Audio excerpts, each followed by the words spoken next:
আসসালামু আলাইকুম। আশা করি সবাই ভালো আছেন, সুস্থ আছেন। আমি আজকে একটি ডিজিটাল ওয়েট মাপা মেশিনের সার্কিটের বিষয়ে আলোচনা করব। সার্কিটটি অন হয় কিন্তু ডিসপ্লে আসে না। মূলত সমস্যাটি মাদারবোর্ড থেকে হয়ে থাকে। আসুন দেখা যাক কিভাবে এটি সমাধান করি। প্রথমে আমরা একটি মাল্টিমিটার নেব, তারপরে পাওয়ার সংযোগটি দিয়ে দেব।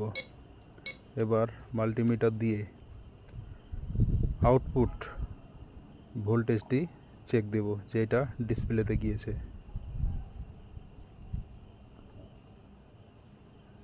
আপনারা দেখতে পাচ্ছেন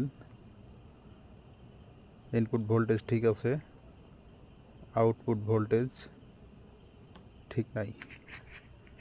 মূলত আউটপুট ভোল্টেজটা ঠিক না থাকার কারণে ডিসপ্লেটি জ্বলতেছে না। আসুন এবার চেক দিই কোন পার্টসটি ড্যামেজ হয়ে আছে। দেখতে পাচ্ছেন প্রথমে যেটা চেক দিলাম আসলে মূলত সেই পিএফটা শর্ট হয়ে আছে। আমরা পিএফটি রিমুভ করে দেব।